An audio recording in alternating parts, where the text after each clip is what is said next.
Mas eu escolhi contar a minha história sem a chave Sem napoleônica. tempero. Sem a chave napoleônica. Eu uso outro tempero.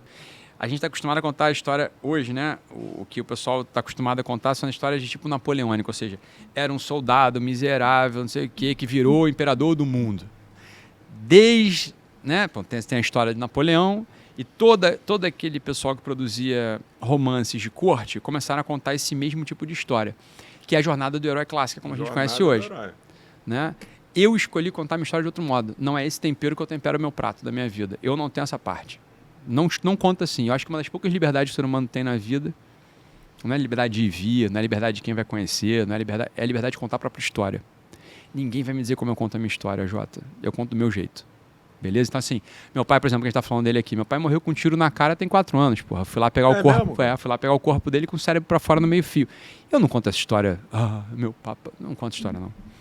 A minha história é boa. Eu não tenho tragédia na minha vida. Minha vida é boa. Então, o tempero que eu uso não é esse. Não gosto de história. A história do Lula. Era um retirante que vem da puta que pariu, aí vira presidente do Brasil. Ele não é retirante há quantos anos? 80 anos ele não é retirante. Entende o que eu quero dizer? Olha, esse tempero eu não uso pro meu prato, não. Entende? Acho que você pode temperar, né? Com alho, com sal, com curry, Você tem um monte de tempero aí. Eu escolhi contar minha história de outro modo. Você é um influenciador, né, cara? Pois você é um cara que você fala, falou aqui rapidamente, se eu não estiver errado na minha matemática, eu estou falando de 30 mil alunos. Deve ser por aí. Tem 30 mil cabeças pensantes que ouvem uma frase sua e eu acho que a história do cara lá, dos 30 mil, um percentual grande vai entrar e sair, mas uma galera vai começar a pensar igual a você. Eu acho isso. Eu acho que a gente tem que saber oferecer outros pratos para apurar o paladar. Mas, cara, você falou, começou lá, já tinha filho, tal, buscando, tal.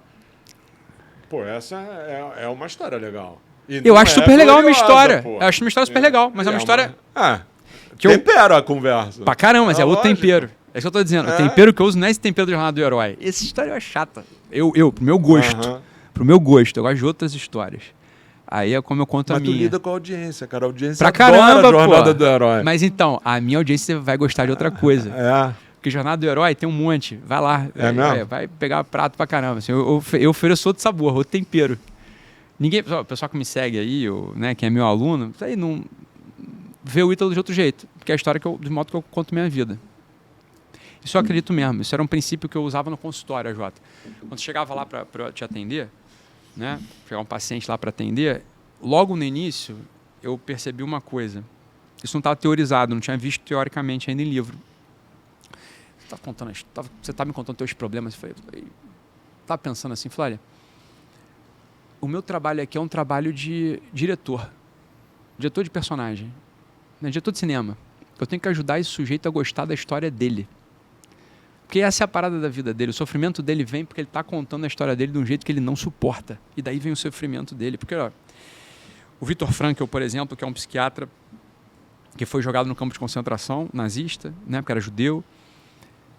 Olha, como é que ele resolveu contar a história dele? Ele resolveu contar a história dele do seguinte modo. Falei, aqui no campo de concentração eu descobri que aquelas pessoas que encontram, né, uma pessoa para amar, servem a um ideal e aceitam o sofrimento inevitável da vida, elas encontram o sentido mesmo da própria existência. Ele saiu maior do que ele entrou no campo de concentração. Perceba que, objetivamente, era o mesmo campo de concentração. Objetivamente, ele passava a mesma fome que os outros. Objetivamente, ele via... Entende ou não? Claro. Qual que é a liberdade que esse sujeito tinha? De contar a história do jeito que ele quer. O que eu fiz logo no início do consultório? Isso seria o positivismo? Não, isso é uma outra coisa, uma porra meio que da minha cabeça. Assim, o que é isso? É um tipo de narrativa autobiográfica. É o que eu aplico. Eu não estou dizendo que você precisa contar a história do jeito que eu conto. Só que você tem que gostar da tua história. Então, fui lá na New York Film... Não consegui concluir porque não tinha dinheiro. Mas fui na New York Film Academy para fazer um curso de roteiro, porra. Eu estava na psiquiatria. Não tinha nada a ver com cinema nem nada. Falei, cara, é o seguinte, eu preciso encontrar a metodologia de escrever uma história que seja uma campeã de bilheteria. Que a pessoa goste de ver aquela porra daquela história. Porque se você está dentro da tua história... Você está convivendo comigo, você não gosta da minha história, você não volta a falar comigo, é muito simples. Você está falando que não gosta da história dele, mais difícil, é teu filho, mas você pode... Né? Agora, se você não gosta da tua história, você é o personagem principal dela, porra. Se você não está gostando do modo como você conta a tua história, a tua vida vai ficar depressiva, ansiosa, um saco sem sentido, rupturas inexplicáveis. Então, o que eu precisei fazer? O que eu entendi que eu precisava fazer? Dar para os meus pacientes um eixo narrativo que eles gostem, que eles queiram estar lá dentro. Então, apliquei os métodos de roteiro e de direção na psiquiatria. Que maneiro. Maneiro essa porra. Então, eu tenho aqui a história que eu conto não é a história de Jornada do Herói clássica. Poderia contar. Eu consigo recontar minha história ao modo de Jornada do Herói. Gosto menos. Eu gosto mais do jeito que eu conto. Beleza? Eu gosto mais do jeito que eu conto a minha história, mas podia contar de outro modo. Eu atendi uma vez uma cineasta. E ela tava já morando nos Estados Unidos e tal, atendi por Zoom, né? E ela tava triste pra caceta, meio deprimida e tal. Ela me contou a história dela. Eu falei, fulana, não vou dar o nome dela, né? Fulana, você me permite fazer uma coisa audaciosa? Não posso. Fulana, você me permite fazer uma coisa audaciosa? Você me permite recontar a tua história com os mesmos elementos materiais que você me deu? Com os mesmos fatos. Forma. Só que eu posso contar de outro modo? Ela pode. Pode. Falei, então presta atenção aqui. Aí fiquei ali. A história dela eu fiquei 5 minutos contando a história que ela tinha levado um tempo para me contar. No final ela tava chorando. E ela falou, claro, ela era sensível e cineasta. Ela falou, essa história é muito boa. Ela disse, falei, mas ela é tua. Por exemplo prático. Vamos lá. Existia uma velha fraca, pobre, que vivia com um pé sujo, que só lidava com gente fedida e para morrer. Essa é uma história. Existia uma senhora que entregou a vida por amor a Deus e aos próximos, que gastou cada segundo da sua existência devolvendo a esperança e a dignidade para aqueles sujeitos mendigos em Calcutá. Essas duas histórias são a história da Madre Teresa de Calcutá. As duas são. Qual que é a verdadeira? As duas. Aquela escolher contar, porra. Aquela escolher contar que é a que serve pra ela, porque as duas são verdadeiras. As duas funcionam. Quer dizer, as duas são histórias, né?